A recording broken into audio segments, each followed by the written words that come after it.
નમો અર્યંતાણમ નમો સિદ્ધાણમ નમો આયર્યાણમ નમો વજ્જાયણમ નમો લોય સવ્વ સાહુણમ એસો પંચનમ કારો સવ્વ પાવ પણાસણ મંગલાણં ચ સર્વે સિંહ પડમમ હવૈ મંગલમ અંગૂઠે અમૃતવસે લબ્ધિ તણા ભંડાર શ્રી ગુરુ ગૌતમ સ્વામીને સમર્યતો મન વંચિત ફલદાતાર મન વંચિત ફલદાતાર. આજનો આપણો વિષય છે 18 પાપ સ્થાનક. હવે પાપ એટલે શું અને પુણ્ય એટલે શું? પાપ અને પુણ્ય આપણે જાણીએ જ છીએ કે પાપ એટલે ખરાબ વસ્તુ છે અને પુણ્ય એટલે સારી વસ્તુ છે. તો પાપ શું છે? તો પાપ અશુભ કર્મના કારણે અશુભ કર્મ હોય આપણા, એના કારણે આપણા મનમાં અશુભ ભાવ થાય અને અને ત્યારે આપણને જે પાપનો બંધ પડ્યો છે ને એ આપણને એ બધા પાપના ઉદય આપણા ઉદયમાં આવે તો તેને પાપ કહેવાય છે. પાપ કર્મના ઉદયથી જીવ સંસારમાં દુઃખ ભોગવે છે. સુખ તો નહીં, દુઃખ ભોગવે છે. 4 ગતિમાં ભવ ભ્રમણ કરે છે અને એને સુખ ન મળે એના કારણે આમ જીવની આપણી તબિયત બગડે, આપણું કંઈક ખરાબ થાય, આપણે પૈસામાં નુકસાની થાય, કોઈ પણ આપણી વાત ન માને ને આપણને એમ થાય કે આ મારું કેમ માનતા નથી, પણ એ આપણા પાપ કર્મનો ઉદય છે એટલે આપણું કોઈ માનતું નથી. ઇન શોર્ટ એટલે આપણી ઈચ્છા વિરુદ્ધ બધું થાય, આપણી ઈચ્છા પ્રમાણે ન થાય તો તેને પાપનો ઉદય કહેવાય. જેમ જેમ જેમ જેમ આપણા પાપ ઓછા થાય તેમ તેમ મોક્ષના માર્ગમાં આગળ વધાય છે. જો આપણે સુખી થવું હોય, મોક્ષમાં જવું હોય તો એ પાપને ઘટાડતા ઘટાડતા આગળ વધવું પડશે. હવે તેને ઘટાડવા માટે આપણે એ જાણવું પડશે કે પાપ બંધાય છે કેવી રીતના. તો પાપ 18 પ્રકારે પાપ બંધાય છે. એ આપણે પ્રતિક્રમણમાં આવે છે કે 18 પાપ સ્થાનક. હવે આપણે દ્રવ્ય પાપ અને ભાવ પાપ એ જોઈ લઈએ. દ્રવ્ય પાપ એટલે અશુભ ક્રિયા, કોઈ પણ અશુભ ક્રિયા કરી હોય એટલે કે પાપકારી ક્રિયા કરી હોય અને એમાં આપણા અશુભ ભાવ ન જોડાય, આપણે એ કાર્ય કરવા પૂરતું જરૂરી છે માટે કરીએ છીએ તો તે દ્રવ્ય પાપ કહેવાય. તેમાં પણ જો પશ્ચાતાપ કરીએ તો અને પ્રતિક્રમણ કરીએ તો તે પાપ નોર્મલ થઈ જાય છે. પણ અને ભાવ કર્મ એટલે આ દ્રવ્ય કર્મ થયું કે તમે પસ્તાવો કરીએ ને એટલે આપણું પાપ હળવું પડી જાય છે. પણ હવે આવ્યું ભાવ કર્મ. તો ભાવ કર્મમાં એટલે અશુભ ક્રિયા થઈ છે તેમાં અશુભ ભાવ જોડાય છે ને તેને ભાવ કર્મ કહે છે. જેવું કે આપણે સંસારમાં રહીએ છીએ તો આપણે ઘરની બધી જ ક્રિયાઓ કરવી પડે, ઘર સાફ કરવું પડે, રસોઈ બનાવવી પડે, શાકભાજી સુધારવા પડે. પરંતુ એમાં પણ જો આપણે શાક સુધારતા સુધારતા આપણા મનના ભાવો ચોખ્ખા હોય ને, નિર્મળ હોય તો આપણને એ પાપ કર્મ હળવું બંધાય છે. અને એમાં પાછું પાપ શાક સુધારતા હોય આપણે અને પછી આપણને મનમાં અભિમાન લેતા હોય કે ઓહો મેં કેવું સરસ શાક સુધાર્યું, મારા જેવું શાક તો સુધારતા કોઈને આવડતું જ નથી. એ બધા આવા બધા ભાવ પ્રગટ થાય ને એને ભાવ પાપ કહેવાય છે. હવે આ ભાવ પાપ છે ને એ બહુ જ ખતરનાક છે.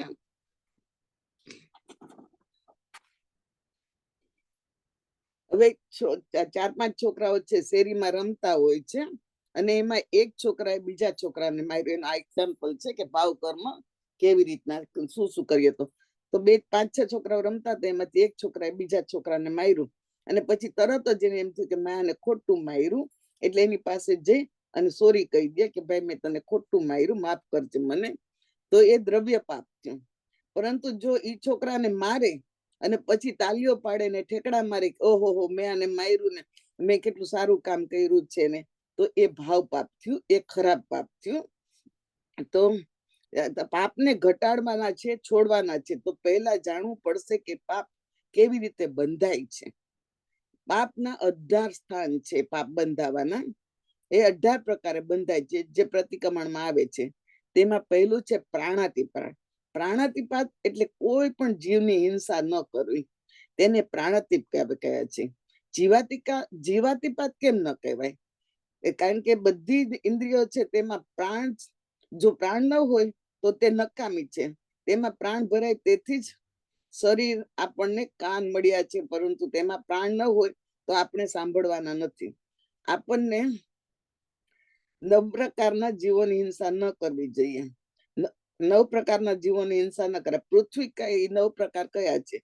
પૃથ્વીકાય, અપકાય, દેવકાય, વાવકાય, વનસ્પતિકાય અને ઇન્દ્રિય. 3 ઇન્દ્રિયો, 14 ઇન્દ્રિય અને 9 પ્રકારે હિંસા ન થાય. આ રીતે 9 પ્રકારે હિંસા ન થાય. પણ આપણે સંસારમાં રહીએ છીએ અને આપણે આ હિંસા સવારમાં ઉઠતા વેત જ ચાલુ થઈ જાય છે. હવે આપણે આ પાપ કર્મ લીધે કરીએ છીએ, પરંતુ તેમાં આપણા ભાવ ન ભેળે તેને આપણે ધ્યાન રાખવાનું છે. હવે પ્રાણાતય પ્રાપ્તને છોડવા માટે કયો ગુણ અપનાવવો જોઈએ? તો કહે છે કે અહિંસાનો ગુણ અપનાવવો જોઈએ. આપણે જૈન ધર્મનો મુખ્ય સિદ્ધાંત જ અહિંસા છે. કોઈ પણ જીવોનું જાણી બુજીને દુઃખ ન પહોંચાડવું, તે અહિંસા ગુણ. અને જીવ દયા જેવી રીતે ધર્મ રુચિ અણગારે. આપણે એક વાત આવી ગઈ છે, આપણે પેલા કરેલી છે કે ધર્મરુચિ અણગાર હતા, તે બોરવા જાય છે તો નાગેશ્રી બ્રાહ્મણી છે ને, એને તુંબાનું શાક બનાવ્યું હતું. એ શાક એટલું બધું કડવું બન્યું હતું ને, ત્યાં તો મુનિ પધારે છે અને એને એમ થયું કે ચલો ઘરનાને ખવડાવીશ તો ઘરના બધા મને ખરાબ કહેશે કે તને કઈ આવડતું નથી. એટલે એને બધું શાક આ મુનિને ઓરાવી દીધું. તો મુનિ ગયા પછી પોતાના પાસરે, તો તેને મહારાજ સાહેબ ને બતાવ્યું. તો મહારાજ સાહેબ કે આ તો મોટા ગુરુ મહારાજ થી, તો કે આ શાક તો બહુ કડવું છે, કડવો તુંબો છે, એટલે આ શાક ખાશું ને તો બધાને બીમારી આવી જશે, એટલે કે કોઈએ ખાવું નથી. એટલે ધર્મરુચિ સાધુને કે છે કે તમે છે ને આ શાક બહાર જઈને પરઠવી આવો, એટલે આ કોઈ શાક, આ શાક કોઈથી ખવાય એવું નથી. હવે ઈ શાક પરઠવવા ગયા ધર્મરુચિ મુનિ, તો જેવું એક ટીપું પડ્યું ને, એમાં હજારો કીડીઓ આવી અને બધી ટીપું ચાટીને ત્યાં મરી ગઈ. એટલે ધર્મરુચિ મુનિને થયું કે જો હું આટલું બધું શાક નાખીશ તો કેટલા જીવોની હિંસા થશે. એટલે એમણે શું કર્યું, એ કડવા તુંબાનો આહાર હતો ને એ બધો પોતે જ ખાઈ ગયા. હવે આ કર્મ કોણે બાંધ્યું? તો નાગેશ્રી બ્રાહ્મણી કોણ હતી? તો કે દ્રૌપદીનો અવતાર. ચંદ્રપ્રભુ સ્વામી એટલે 8મા ચંદ્રપ્રભુના સ્વામીમાં આ નાગેશ્રી દ્રૌપદીનો અવતાર હતી. અને એને આ પાપ કર્યું તો એનું, એ સતી તો થવાની જ હતી, નક્કી જ હતું, પણ એને સતીત્વ કેટલા વર્ષો સુધી, કે એ 22મા નેમનાથ ભગવાનના કાળમાં સતી થયા, ત્યાં સુધી ભ્રમણ કર્યા જ રાખ્યો. ચંદ્રપ્રભુ 8માંથી 22મા ભગવાન સુધી એનું ભ્રમણ ચાલુ જ રહ્યું, ખાલી એક આવી ખોટી ભૂલ માટે કે ચાલો આ મારા ઘરમાં નહીં ખવાય તો હું સાધુ મહારાજ નવરાવી દઉં. એટલે એવી રીતે ધર્મરુચિ અણગારે જીવ દયા ને કારણે કીડીઓની દયા પાડીને પોતાનો જીવ આપી દીધો. અને શાંતિનાથ ભગવાને મેઘરથના ભવમાં સસલા માટે પ્રાણ આપ્યા હતા. એમણે એક પગ ઊંચો રાખી અને એના પગની નીચે સસલું બેઠું હતું. વરસાદ આવતો હતો, એમના પગ નીચે સસલું બેઠું હતું. તો હાથી છે તો પગ નીચે મૂકે તો સસલું મરી જાય. એટલે એમણે આખી રાત પગ ઊંચો રાખ્યો અને સસલાને બચાવ્યું હતું. એટલે આ રીતના, એટલે અહિંસા આવી રીતના એમણે પાડી હતી મેઘરથ રાજાએ. અને હવે બીજું પાપ છે મૃષાવાદ. મૃષાવાદ એટલે ખોટું બોલવું. અહીં ખોટું બોલવું, ખોટા સહી સિક્કા કરવા, ખોટા બધાને સલાહ આપવી, બધાને એપ્રિલ ફૂલ બનાવવું, એ બધું મૃષાવાદ છે. એટલે કે ખોટું બોલવું. એક ખોટાને સાચું રાખવા માટે આપણે કેટલા બધા ખોટા બોલવા પડે. ખોટું બોલવાથી આપણને આપણા પર કોઈ વિશ્વાસ ન રેખા. એમાં એક છોકરાની આપણી છે વાર્તા છે કે એક છોકરો નાનો હતો તો એને રોજ સવારમાં એ ગામમાં છે ને સિંહ હેરાન કરતો હતો. એટલે રોજ સવારમાં એ છોકરો ઉઠે અને બહાર નીકળીને બૂમ પાડે, સિંહ આવ્યો, સિંહ આવ્યો. એટલે વાઘુર હતો, એટલે વાઘ આવ્યો કરે ને, એટલે બધા માણસો ડરીને બહાર નીકળી જાય વાઘથી બચવા માટે. તો એવી રીતના રોજ કરે ને રોજ વાઘ આવે નહીં, એટલે માણસો પછી છોકરાને બુરું ભૂલ કરતા ઘરમાં કામે વળગી જાય. એમાં એક દિવસ એ છોકરાએ વાઘ સાચે જ આવ્યો અને એને બૂમ પાડી. આપણે વાર્તા આપણે ભણવામાં આવી ગઈ બહુ નાના હતા ત્યારે. કે બૂમ પાડી કે વાઘ આવ્યો અને કોઈ ઘરમાંથી બહાર ન નીકળ્યું, કારણ કે એને ખબર હતી કે આ છોકરો હંમેશા જૂઠું જ બોલે છે, સાચું બોલતો જ નથી. એટલે કોઈ એને બચાવવા માટે બહાર ન નીકળ્યું અને તે દિવસે વાઘ ખરેખર આવ્યો અને એને ખાઈ ગયો. એટલે એમાં એ છોકરાનો ભાવ વાઘ આવ્યો. જો વાતને આપણે બધા એને ખોટું બોલવાની કોઈ પણ વિશ્વાસ ના રાખે એમાં. એટલે આ રીતના આ છે તે મૃષાવાદ એટલે કે જૂઠું ન બોલવું એ પાપ. મૃષાવાદ એ પાપ છે. તો તેમાં આપણે સત્યનો ગુણ અપનાવવો જોઈએ કે બની શકે ત્યાં સુધી સાચું જ બોલવું, જૂઠું બોલવું જ નહીં. અને સત્યનો ગુણ બીજા અનેક ગુણોને ખેંચી લાવે છે. અને ત્રીજું છે અદત્તા દાન. અ એટલે પ્લસ દત્ત આદાન, એટલે એટલે બીજાના, એટલે બીજાના, દત્ત એટલે આપ્યું નથી, આદાન એટલે કે તો પણ તમે લઈ લીધું. કોઈ પણ વસ્તુ કોઈને પૂછ્યા વગર લઈ લઈએ તો તે અદત્તા દાન કહેવાય છે. તેને મોટી ચોરી કહેવાય છે. જૈનિઝમમાં એમ કહેવાય છે કે આપણી શક્તિને ગોપવી એટલે કે છુપાવી આપણાથી તપ થતું હોય પણ પરંતુ ન કરીએ તો તે પણ ચોરી જ કહેવાય છે. તેની સ્ટોરી છે અમર સંન્યાસી અને તેના 500 શિષ્યની. કે અમર સંન્યાસી છે ને એના 500 શિષ્યની સાથે એક વિહાર કરતા હોય છે. તો એક જંગલમાં આવી પડે છે અને ત્યાં સંધ્યાકાળ થઈ ગયો હોય છે, એટલે લોકોને ચોવિહાર કરવાનો ટાઈમ થઈ ગયો હોય છે. તો શું કરે છે કે હવે ત્યાં પાણીના 2 માટલા તો પડ્યા હતા, પણ સાધુ છે તે કોઈને પૂછ્યા વગર પાણી પણ પીએ નહીં. એટલે અમર સંન્યાસી અને તેના 500 શિષ્યોએ પાણી પીધું નહીં અને ત્યાં ને ત્યાં ચોવિહાર કરી સંધારો કરીને ત્યાં 500 સાધુઓ એના મૃત્યુ પામ્યા. એટલે આ શું છે કે કોઈના આપ્યા વગર વસ્તુ ન લેવી. અદત્તા દાન એટલે કે કોઈના પણ કોઈની આજ્ઞા વગર પાણી ન પીવાય. તેથી 500 શિષ્યોની જાન ગઈ હતી. તેના માટે આપણે અચૌર્યનો ગુણ અપનાવવો જોઈએ. ચોથું છે મૈથુન. ચોથું પાપ મૈથુન. મૈથુન એટલે સ્ત્રી પુરુષોના સંબંધને આપણે મૈથુન ગણીએ છીએ, પણ નાનામાં નાની વસ્તુને પણ મૈથુન જ કહેવાય છે. જેમ કે 5 ઇન્દ્રિયના 23 વિષય છે. એ 5 ઇન્દ્રિય કઈ? તો કે શ્રોતેન્દ્રિય, ચક્ષુેન્દ્રિય, ઘાણેન્દ્રિય, રસેન્દ્રિય અને સ્પર્શેન્દ્રિય. એમાં એના 23 વિષય છે. શબ્દ, વર્ણ, રસ, ગંધ અને સ્પર્શ.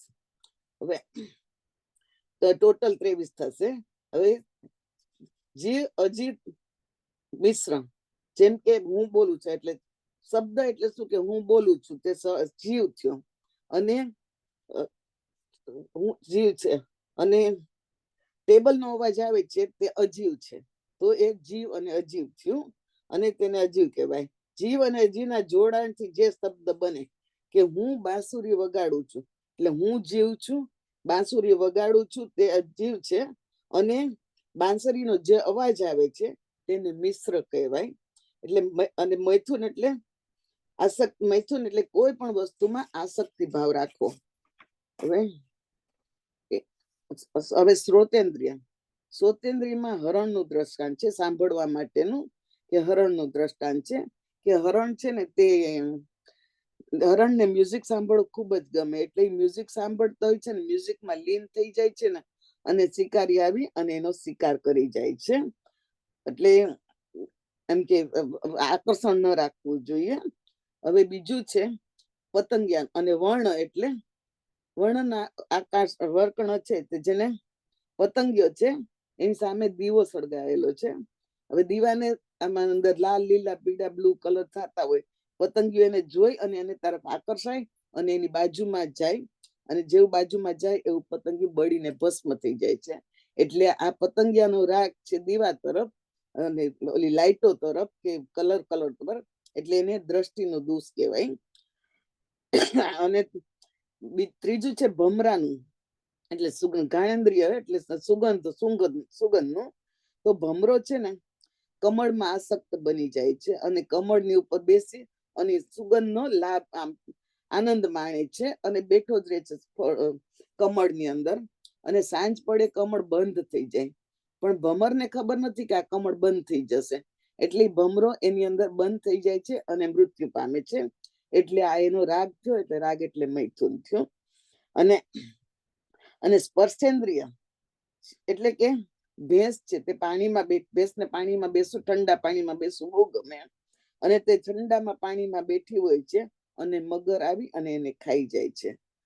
હવે મોક્ષ મેળવવા માટે મૈથુન એ અડચણરૂપ છે, કારણ કે એ પાપ આપણે જાણી જોઈને કરીએ છીએ, અજાણતા નથી થતું. આ પાપમાંથી મુક્ત થવું બહુ જ મુશ્કેલ છે, પરંતુ અશક્ય નથી. તેના માટે બ્રહ્મચર્યનો ગુણ અપનાવવો જોઈએ. બ્રહ્મ એટલે આત્મા ને ચર્ય એટલે લીન રહેવું. એટલે કે આપણે આત્મામાં લીન રહેવા માટે ધ્યાન અને મેડિટેશન કરીએ છીએ. તેનું ઉદાહરણ સ્થુલીભદ્ર અને કોસાને છે. સ્થુલીભદ્ર ના ગુરુ, એ 4 સાધુઓ હતા, એના ગુરુએ 4 સાધુને જુદી જુદી જગ્યાએ રાખવા માટે, ચોમાસું કરવા માટે મોકલેલા. તો એકને છે તો સાપના રાફડામાં મોકલો, અને બીજાને છે તો સિંહની ગુફામાં મોકલો, અને ત્રીજા શિષ્યને નદીની પાળ ઉપર મૂક્યા. પણ સ્થુલીભદ્રને કોષા નામની વેશ્યા હતી ને, એને ત્યાં મૂક્યા. હવે વેશ્યાને ત્યાં રોજ વેશ્યા તૈયાર થતી હોય, નાચ ગાનું ચાલતું હોય, માણસો આવતા હોય. હવે એમાં એનું સંયમ જીવન પાડવું એ કેટલું મુશ્કેલ છે. પણ સ્થુલીભદ્ર પોતે તો તૈયાર, પણ એને કોષાને પણ તારી દીધી. એટલે સ્થુલીભદ્રનું ચારિત્ર છે ને તે ઉત્તમમાં ઉત્તમ ગણાશે. અને તેનું સ્થુલીભદ્રનું ચારિત્ર છે ને આવતી 84 આ અત્યારના 1/24 છે, એના આટલા વર્ષો છે, એવી 84 સુધી સ્થુલીભદ્રનું નામ યાદ રહેશે. એટલે અને 5મું પાપ છે પરિગ્રહ. પરિગ્રહ એટલે સંગ્રહ. સંગ્રહ કરવો એટલે વસ્તુને ભેગી કરવાની ભાવના. કોઈ વસ્તુની જરૂર નથી છતાં પણ આગ્રહ કરી ભાવના કરીને રાખી મૂકીએ છીએ. પરિગ્રહ 2 પ્રકારના છે, બાહ્ય પરિગ્રહ અને અભ્યંતર પરિગ્રહ. બાહ્ય એટલે સોનું, રૂપું, જમીન, વાહન, ઘર આદિ, ચાંદી, અને એટલે એ બાહ્ય થયો. ને અભ્યંતર પરિગ્રહ એટલે હાસ્ય, રતિ, અરતિ, લોભ, મોહ, સ્ત્રીવેદ, પુરુષવેદ, નપુંસકવેદ અને મિથ્યાત્વના આ બધા, અને 4 કસાય. 4 કસાય એટલે ક્રોધ કસાય, માન કસાય, માયા કસાય, લોભ કસાય. અને આ બધા મળીને અભ્યંતર પરિગ્રહ. બાહ્ય પરિગ્રહ આપણે કેટલો બધો રાખીએ છીએ, પરંતુ જૈન સાધુ પોતાની પાસે આહાર પણ રાત્રિએ ન રાખે. મકાન તો એ લોકો પાસે ઘર તો હોય જ નહીં, અને રાતના તેના પાત્રા પણ સાફ કરી નાખે છે. આપણે પરિગ્રહ ઓછો કરવાનો છે. પરિગ્રહ ઓછો કરવા માટે આપણે શું કરવું જોઈએ? કે ધારો કે ભલે તમે વસ્તુને ખરીદી કોઈ બી કરો, કે આપણે તમારે 5 જોડી કપડા લેવા છે, આપણે પણ 5 જોડી કપડા ભલે લ્યો, પણ આપણા ઘરમાં જે પડ્યા છે આપણા જૂના, એમાંથી 2 જોડી દાન કરી દો, તો પણ એ પરિગ્રહ ઓછો થશે. એટલે પરિગ્રહ એ રીતના આપણે ઓછો કરવાનો છે. હવે પરિગ્રહ મમણ શેઠે કર્યો હતો. મમણ શેઠની વાર્તા આપણે ઘણી વખત આવી ગઈ છે, કે મમણ શેઠે પરિગ્રહ કર્યો હતો, કે પેલો લાડવો હતો તે કેસરી લાડવો હતો, કેસર નો લાડવો, એ એમને મહારાજ સાહેબ ને વોરાવ્યો ને પાછો લેવા ગયા. વોરાવ્યો તો ઉત્તમ ભાવથી, એટલે એને ખૂબ પૈસો મળ્યો, પણ પાછો માંગવા ગયા એમાં એમણે જે કર્મ બાંધ્યું એને પૈસો મળ્યો, પણ એ વાપરી ના શક્યા. એટલે આ પરિગ્રહ હતો મમણ શેઠ નો. અને પણ અહિંસાની સામે આપણે અપરિગ્રહી બની જઈએ તો આપણા પાપો હળવા થાય. હવે 6થું ક્રોધ. ક્રોધ એટલે ગુસ્સો, ઈર્ષા, અનાદર, એ બધું ક્રોધમાં. આ ક્રોધનું પાપ એવું છે કે જે કરતા હોય તે વિવેક શૂન્ય બની જાય છે, અને તેને ખબર પણ ન પડે કે પોતે આટલો અશાંત કેમ છે. અને જ્યારે તે શાંત પડે ત્યારે તેને પશ્ચાતાપ થાય છે કે અરે, મેં આટલો બધો ગુસ્સો કર્યો. તો આવા ક્રોધને શાંત રાખવા માટે ક્ષમાનો ભાવ અપનાવવો જોઈએ. આમાં ચંડકોષીયો નાગ, એની દ્રષ્ટા બધાને જ ખબર છે. ચંડકોષીયો નાગનો ગુસ્સો જેટલા માણસો પાસ થતા હતા એટલાને મારી નાખતો, ડસીને ઝેર આપતો હતો, અને માણસો મરી જતા હતા. અને ભગવાન મહાવીર સામે મળ્યા, અને ચંડકોષીયો તરી ગયો. એટલે આપણને કહીશ સાચો સાધુ મળવો જોઈએ કે આપણે તરી જઈએ. સાતમું પાપ છે માન. માન એટલે અભિમાન, ઈગો. માન કરીએ, માન એ મીઠા ઝેર જેવું છે. જે વસ્તુને આપણે અહંકાર કરીએ છીએ તે વસ્તુ તમને ભવિષ્યમાં મળે નહીં તેવા કર્મ આપણા બંધાઈ જાય છે. મદના 8 પ્રકાર. મદ એટલે માન એટલે મદ. એટલે મદના 8 પ્રકાર છે. જાતિમત. પેલું છે તો જાતિમત છે, તે હરિકેશ મુનિએ કર્યું હતું. એમણે બ્રાહ્મણ હતા અને જૈન દીક્ષા. હરિકેશ મુનિ હતા, બ્રાહ્મણ હતા. પણ એમને જૈન ધર્મ બહુ ગમતો હતો, એટલે એમને જૈન ધર્મમાં દીક્ષા લીધી. પણ દીક્ષા લીધા પછી પણ એને એમ થતું કે આ જૈન લોકો છે ને અમારા જેવા શુદ્ધ નહીં, એ લોકો નાય નહીં કોઈ દિવસ, એટલે એને નાતા નથી. તેથી તેને પોતે એમ કે અમારો બ્રાહ્મણ ધર્મ છે, બ્રાહ્મણ છે તે બહુ ઊંચા છીએ, એટલે એનો કુળ મદ કર્યો. એને કુળ મદ કર્યો એટલે એનો નીચ કુળમાં જન્મ થયો. બીજું જાતિ મત કર્યો એટલે નીચ કુળમાં જન્મ થયો. બીજું છે કુળ મદ. તે કુળ મત કોને કર્યો હતો તો કે મરીચી. એની સ્ટોરી પણ આપણને બધાને ખબર છે કે ભરત ચક્રવર્તી છે તે ઋષભદેવને દર્શન કરવા જાય છે, ત્યારે કે છે કે તમારી આટલી સભામાં કોઈક એવો તીર્થંકર થવાનો છે, કોઈ આવો તીર્થંકર. તો ઋષભદેવ કે છે કે ભરત, કે આ મારી આ પ્રસામાં તો સભામાં તો કોઈ નથી થવાનું, પણ બહાર જે તારો પુત્ર બેઠો છે ને મરીચી, ઈ 24મો તીર્થંકર મહાવીર થશે. હવે પછી ભરત મહારાજ તો દર્શન કરીને બહાર નીકળ્યા ને પછી એમને મરીચીને વંદન કર્યા. કારણ કે મરીચી તો ત્રિદંડમાં રહેતો હતો ને, કારણ કે એનાથી બધું થતું નહોતું, જૈન ધર્મની દીક્ષા નહોતી પડાતી, એટલે ત્રિદંડી વેશમાં બહાર રહેતો હતો. ભગવાન ઋષભદેવની પરસદાની બહાર જ રહેતો હતો. અને જયારે ભરતે કીધું ને કે મરીચી, હું તને નથી નમતો, પણ તારા આ તું ભવિષ્યમાં ભગવાન થવાનો છો ને એને હું નમું છું. હવે જેવું ભરત મહારાજ બોલ્યા એવું તરત જ મરીચીને અભિમાન આવી ગયું. એટલે કુળ અભિમાન, કે હું કેટલો, અમારું કુળ કેટલું ઊંચમ. મારા દાદા છે તે તો પ્રથમ તીર્થંકર, મારા પિતા છે તે ચક્રવર્તી, અને હું 24મો તીર્થંકર. આ કુળ મત કર્યું અને મારું કુળ કેટલું ઊંચું છે, એટલે આ એને કુળ મત કર્યું. હવે ત્રીજું છે બળ મદ, જે શ્રેણિક રાજાએ કર્યું હતું. શ્રેણિક રાજાએ એક હરણીનો શિકાર કર્યો. એને ખબર છે કે હરણી ગર્ભવતી છે, એના પેટમાં બાળક છે, એટલે એને હરણીનો અને એની સાથે એના 2 બાળક હતા એના પેટમાં, એટલે 3 જીવોનો સંહાર કર્યો.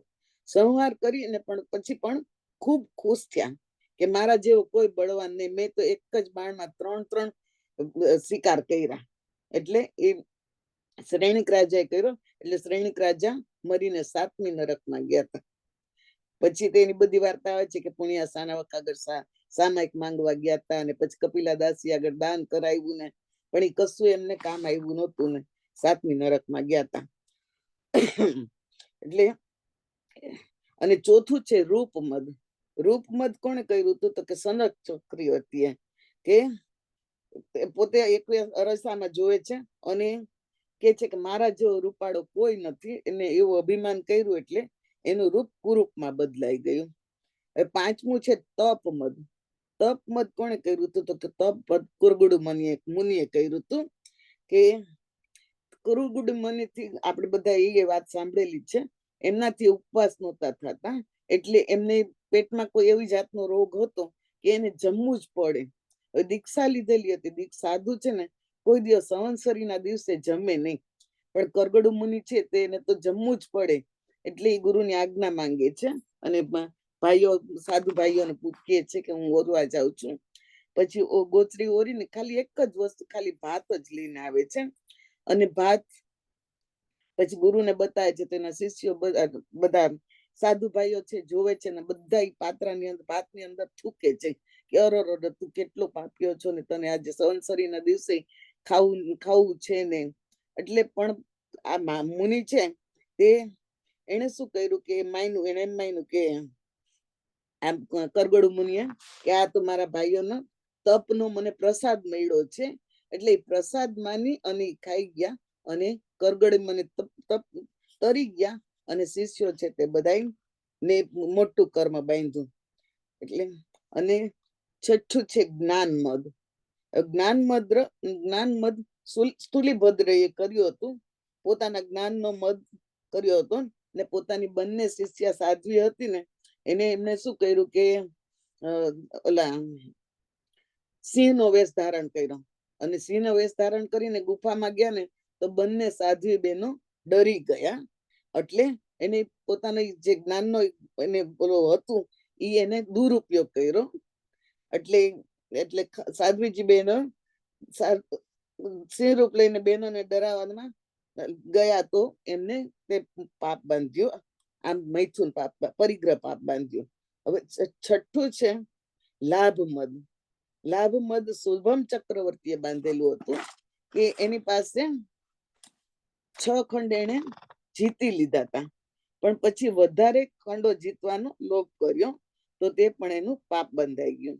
હવે 8મું છે ઐશ્વર્ય મદ. ઐશ્વર્ય મદ દર્શાણભદ્ર રાજાએ કર્યું હતું, ઐશ્વર્યનો મદ કર્યો હતો. એને ટાળવા માટે ઐશ્વર્ય મદ એટલે દર્શાણભદ્ર રાજા છે ને ખૂબ સુંદર હતા, ખૂબ સુંદર હતા. એટલે એને એટલું બધું અભિમાન હતું ને એની પાસે પૈસો હતો, જાવજલાલી હતી, એટલે બધું બતાવતા હતા. પછી ઇન્દ્રને થયું કે આનું અભિમાન તો તોડવું જ જોશે. એટલે ઇન્દ્રએ શું કર્યું કે એનાથી પણ વધારે સ્વરૂપાન રૂપ લઈ અને આવ્યા અને એને જોઈને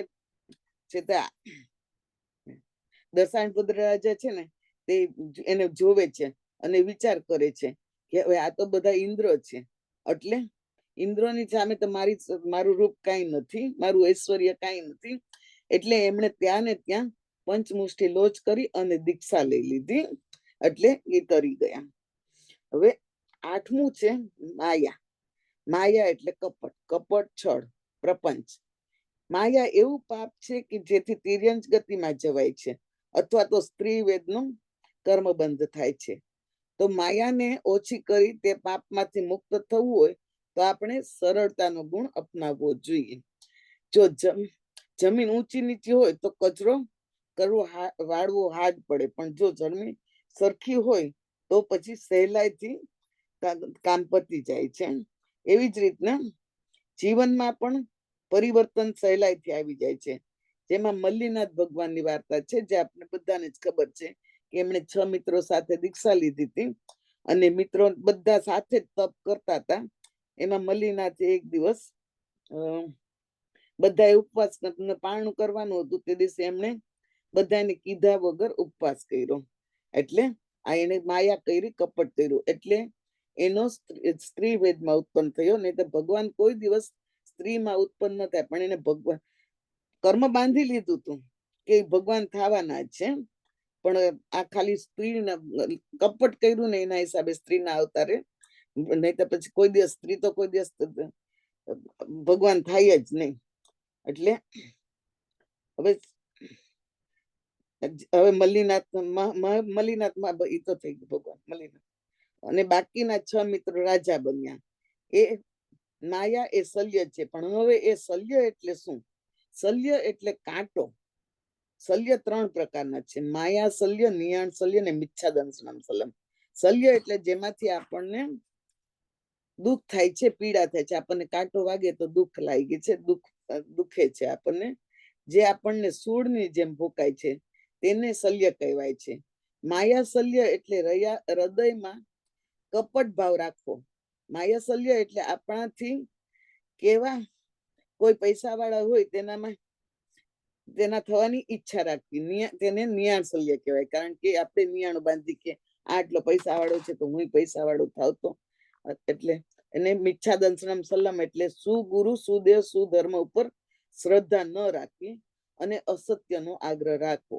જેમ કે જમાલી મહાવીર સ્વામીના જમાઈ હતા, જમાલીએ મિચ્છાદંશનમ શલ્ય કર્યું હતું, એટલે તેઓ અધોગતિમાં ગયા હતા. એટલે એ છે માયા કર્મ. હવે 9મું છે લોભ. 9મું છે લોભ. લોભ એટલે લાલચ. લોભ બધા ગુણોનો નાશ કરે છે. બધું ભેગું કરવાની ભાવના, કોઈને પણ ન આપવાની ભાવના એટલે લોભ. એ એવી વસ્તુ, એટલે લોભમાં આપણે પાછું ફરીથી મમણ શેઠનું જ આવે કે એમને આપીને પાછું માંગ્યું એટલે એ લોભ કર્યો કહેવાય. હવે લોભ એ એવી વસ્તુ છે કે માણસને ભાન ભૂલાવી દે છે. જેને લોભ હોય તે હંમેશા અતૃપ્ત જ રહે છે, તેને સંતોષ હોતો જ નથી, અને છેલ્લે એ બધું બીજા માટે મૂકીને દુર્ગતિના મહેમાન બને છે. કારણ કે લોભ એક કષાય છે, પાપ છે, તેથી ચોક્કસ દુર્ગતિ મળવાની છે. તો એના માટે આપણે સંતોષનો ગુણ અપનાવવો જોઈએ કે આપણી પાસે છે એટલું ઘણું છે, આપણા જીવવા સુધી આપણને ઇનફ થઈ ગયા એટલું ઘણું છે, કઈ કોઈ ચોરી લૂંટ કઈ કરવાની જરૂર નથી. એટલે એના માટે આપણે સંતોષનો ગુણ અપનાવવો જોઈએ. હવે એમ આપણે મમન સ્ટેટની સ્ટોરી જોઈ ગયા. એમ લોભ, એને લોભ કર્યો, ખાધું પીધું નહીં, જીવન પણ લોભમાં જ વિતાવ્યું. અને લોભ અને પરિગ્રહ બંને પાપ વચ્ચે એક બહુ જ પાતળી રેખા હોય છે.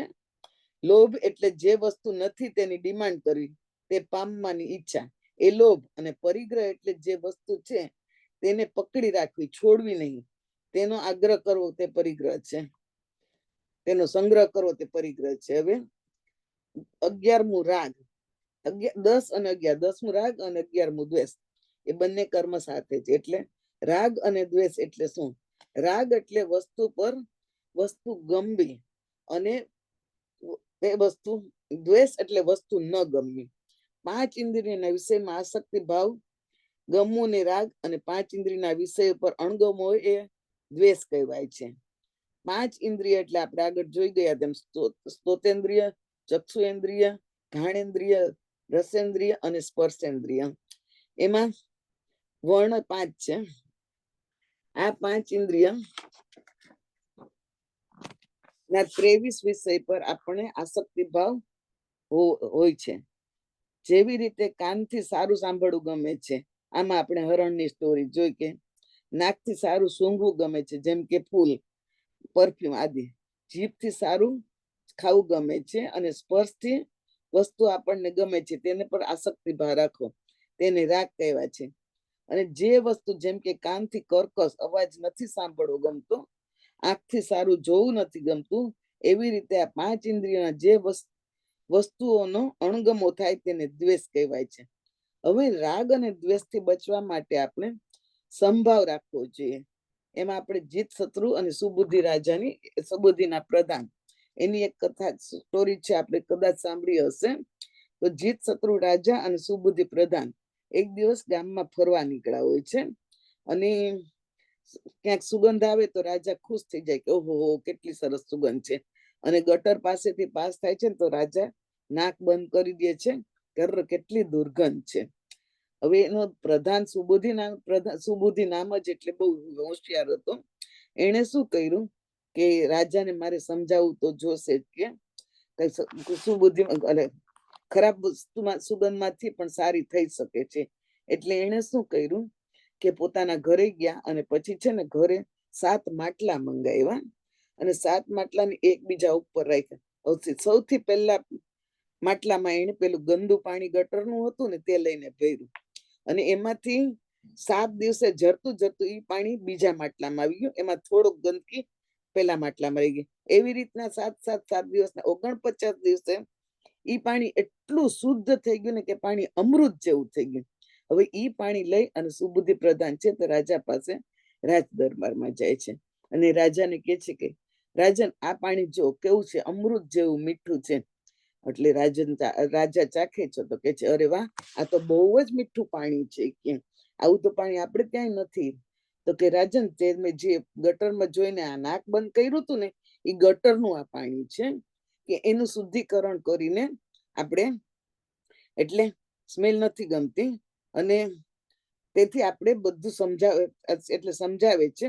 અને આહાર કે વિહાર બધી વસ્તુમાં આપણે સંભાવે જોવી જોઈએ. રાગ દ્વેષ પછી આવશે કલહ. 12મી કલહ, એટલે 12મું પાપ છે કલહ. કલહ એટલે કલેશ, કલેશ એટલે ઝઘડો.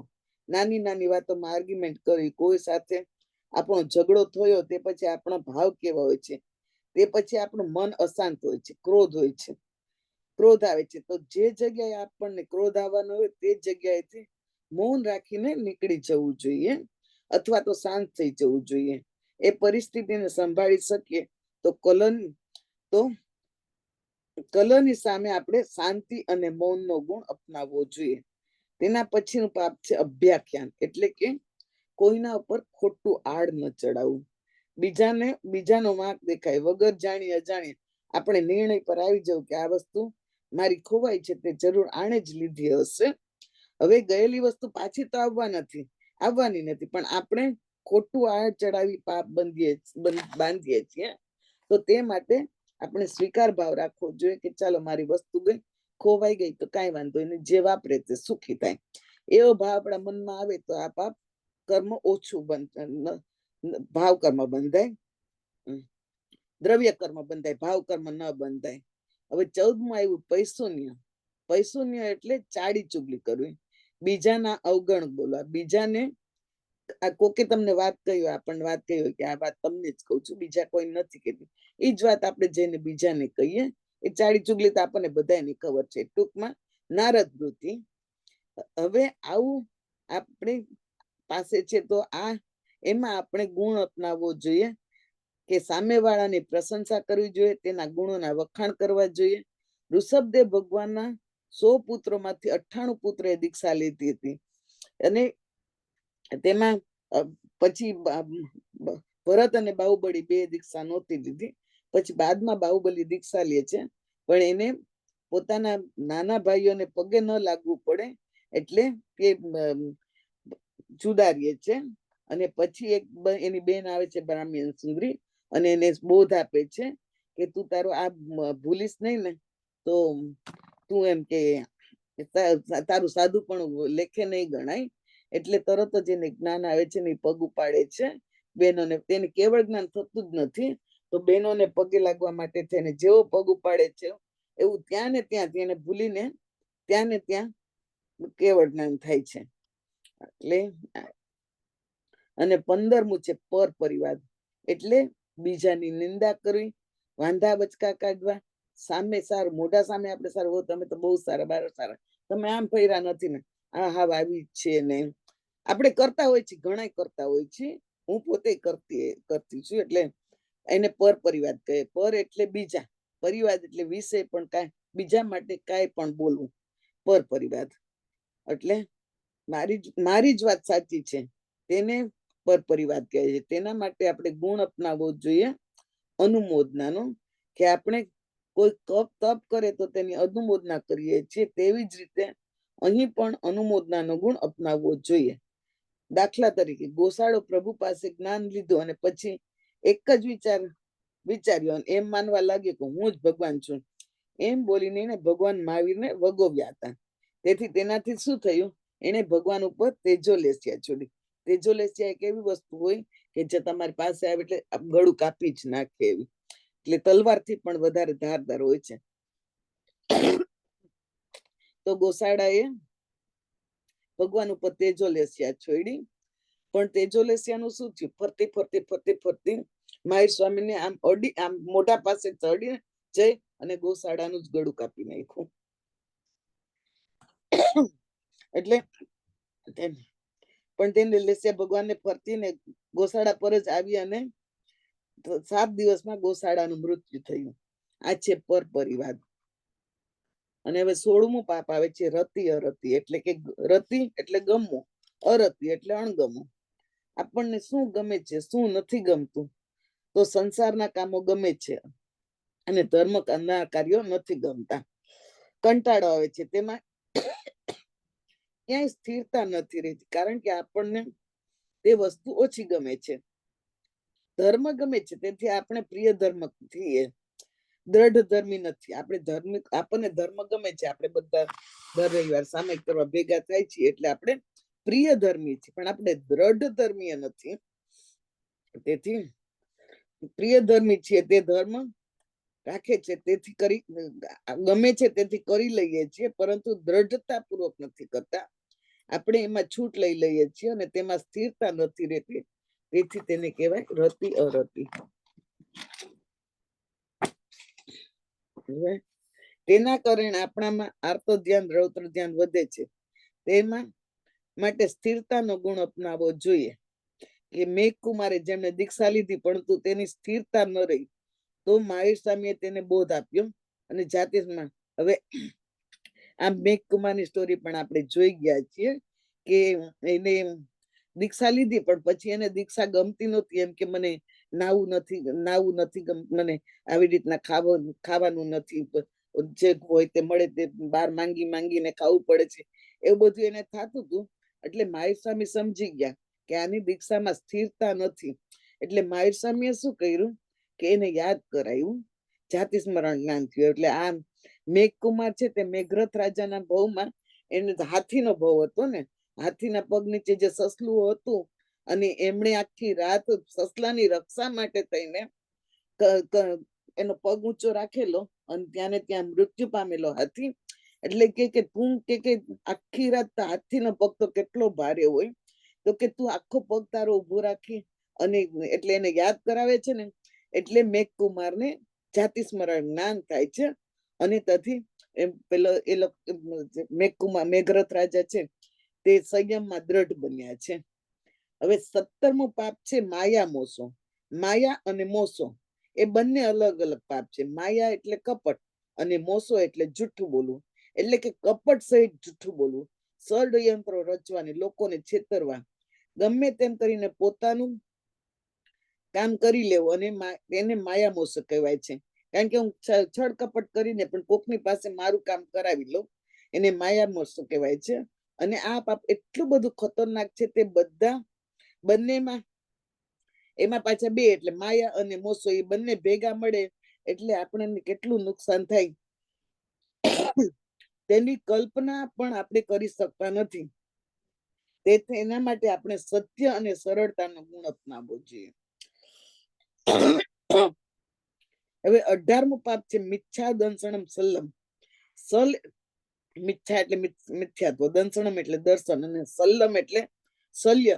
એમાં આ મિથ્યા દંસણમ જલ્લ, જેમ કે ખોટી માન્યતાઓ કે સંસારમાં જ સુખ છે, કાલે કોણે જોઈ છે, ધર્મ કરનારા તો મૂર્ખ છે, બધું ભોગી લેવું જોઈએ, આ ભવ પરભવ દેવલો કોઈએ જોયું નથી. તો જે મિથ્યાત્વી જીવ હોય છે ને તે જેવો વિચાર કરે છે કે આ ભવ નથી, પરભવ નથી, કાંઈ નથી, જે આજે મળ્યું છે તે જ ભોગવી લ્યો. અને તે મિથ્યા જીવો કહેવાય છે. તે આવું વિચારે છે, તેને મિથ્યા દંસણમ સલ્લમ કહેવાય છે. તેના માટે શ્રદ્ધા અને દર્શનનો ગુણ હોવો જોઈએ. આના માટે ગૌતમ સ્વામીના મિત્ર ખંદક મુનિ હતા, એમણે દીક્ષા લીધી અને પછી જૈન ધર્મ સ્વીકાર્યો. એટલે એ ખંદક મુનિનો દ્રષ્ટાંત છે કે એને દીક્ષાને મને આ મિથ્યા દંસણનો ત્યાગ કર્યો, એટલે અને જૈન ધર્મ સ્વીકાર્યો. આવી રીતને 18 પ્રકારના પાપ હોય છે, જેનાથી આપણને શું લાભ અને શું ગેરલાભ. લાભ તો ઓછા પણ વધારે પડતા ગેરલાભ જ થાય છે. તો આપણે સમજીને આપણે દરરોજ જયારે પ્રતિક્રમણ કરીએ ત્યારે બોલી છીએ 18 પાપસ્થાનક આલો હોઉં છું, પણ આપણે છોડીએ છીએ કેટલું. મેં તો આ વાત મારે ચાલતી હતી ને ત્યારે મેં મારા ગુરુને કીધું, મેં કીધું હું પ્રાણાતિપાતનો જ પાડું છું. એમણે મને કઈ કીધું નહીં, એટલે કે હા બરાબર, સારું.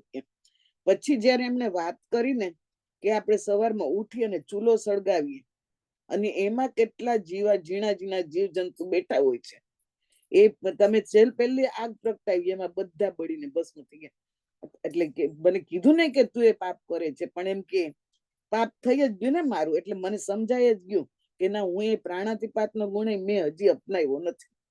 અને એ આપણે કરવું પડે છે. તો આપણે શું છે કે ઓલી પોંજણી આવે ને, તે પોંજણી લઈને ગેસમાં જરાક આમ ફેરવી દઈએ તો જીવોને આપણે અભયદાન આપી દઈએ અને એને કઈક ખસી જાવ તો મારી પાસે હતું ખરું, પણ હવે મળે તો, કારણ કે એના માટે છે ને એક સ્તુતિ છે કે એક જ મિનિટ મળે ને તો જણાવું બધાને. હા, ચો આ આપણે પોંજણી ચૂલો ને પોંજતા આપણે બોલવાનું, ખસો જીવો ચૂલાની પાર, એટલે ચૂલાની દૂર વયા જાવ, જલશે હમણાં અગ્નિ જાળ. એટલે સળગાવીશ એટલે નહીં બળું, હું નહીં બળું, તમને નહીં બાળું, નહીં દજાડું, જૈણા કરી તમને જીવાડું, સટકાઈ જીવને દેતા અભયદાન, હે આત્મ આખો અનુકંપા દાન, સુપાત્ર દાન થી કરવી તેવી, જેથી આપણે જલ્દી મુક્તિને પામીએ. જેના આજ્ઞા વિરુદ્ધ મારાથી કાંઈ પણ બોલાયું હોય અને તમારાથી સંભળાવ્યું હોય તો અનંતા સિદ્ધ કેવડી ભગવાન આપની સાક્ષી તસ્મિચ્છામિ દુક્કડમ. અનુમોદના રેખાબેન, થેન્ક યુ વેરી બંધ મચ. કર